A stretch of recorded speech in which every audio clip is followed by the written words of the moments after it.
Bonjour. Aujourd'hui, je fais un bref retour dans mon passé récent pour vous présenter un épisode de quelques années qui ont occupé mes loisirs et beaucoup de mon temps. Je vous ai déjà dit, je vous ai déjà mentionné qu'au cours de la décennie de 1990, je vivais à Murdochville, dans une ville minière, entourée de montagnes. Alors, cet endroit-là n'était pas propice aux activités de jardinage. Bon, à cause, bien sûr, des montagnes, le temps d'ensoleillement était de beaucoup plus court que dans la Montérégie ou dans bien d'autres endroits au Québec.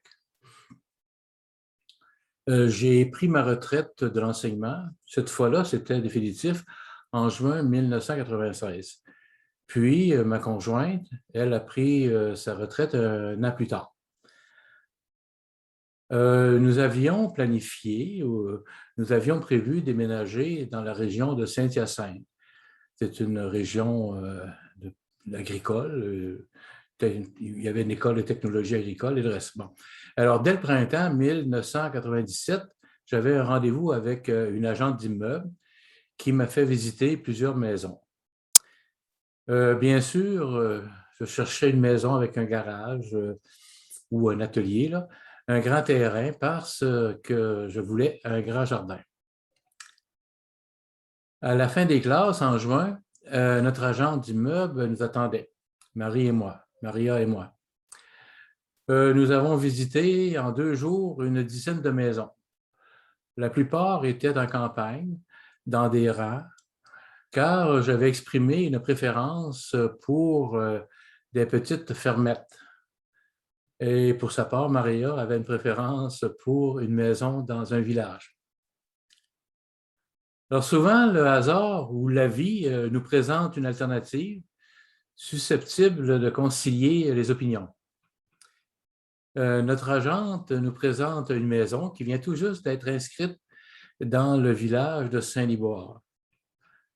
C'est une construction nouvelle. Le jeune couple y a vécu quelques mois seulement, car ils doivent déménager pour un emploi à Montréal. Alors, comme on dit souvent, ce fut pour nous un coup de cœur, autant pour Maria que pour moi. Alors, sans hésiter, on fait une offre d'achat. Et le lendemain, nous étions partis en visite chez des parents à Montréal. Alors, je téléphone à notre agente, comme convenu, qui m'informe que notre offre a été acceptée. Finalement, bien, il y a eu les procédures, là, le notaire, les différents contrats et le reste.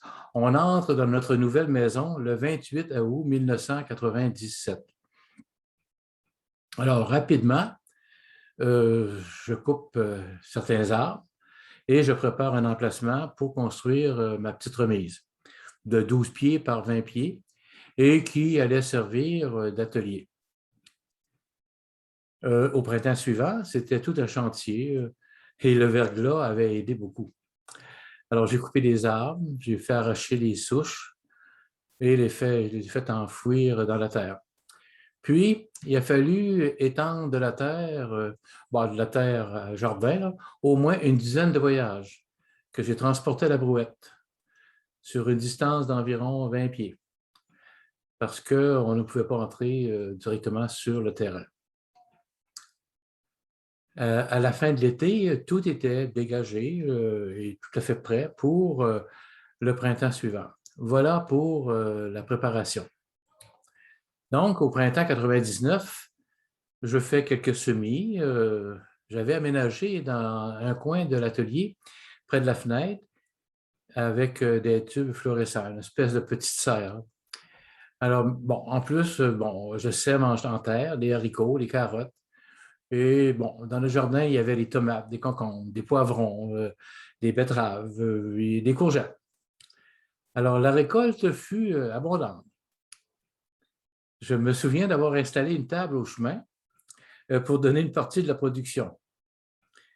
J'ai fait des conserves en abondance, puis j'ai expérimenté plusieurs recettes. Et nous en avons profité pour leur donner des petits pots de confiture à des voisins et des amis. Et j'avais de très bons commentaires. Au cours de l'hiver, j'ai aménagé une cuisine dans le sous-sol installé un poêle, c'est-à-dire une cuisinière, un réfrigérateur, dans ce temps-là, on disait encore un frigidaire, et un évier ou un lavabo là, avec des armoires. Parce que j'avais l'intention d'augmenter la production.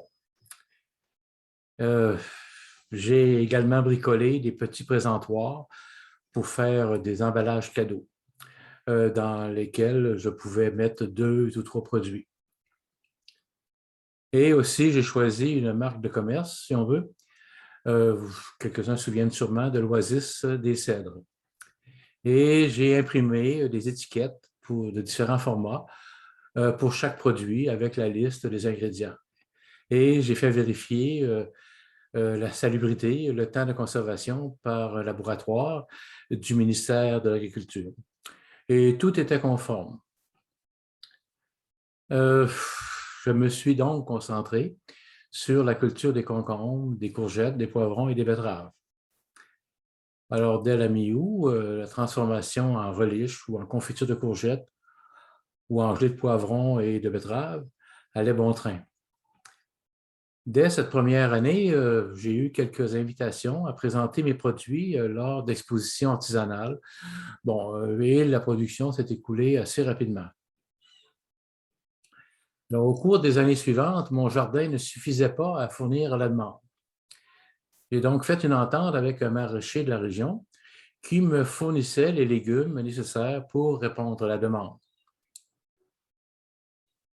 En août et septembre de chaque année, chaque fin de semaine, je participais à différents marchés ou expositions dans des villes et villages de la région.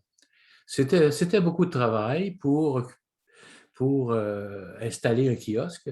D'abord, le transport des produits, la présentation, et il fallait assurer également une présence continue.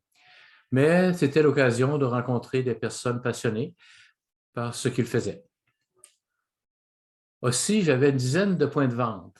Bon, j'avais les points de vente à Montréal, Belleuil, Saint-Hyacinthe, Actonville, Granby et quelques villages de la région.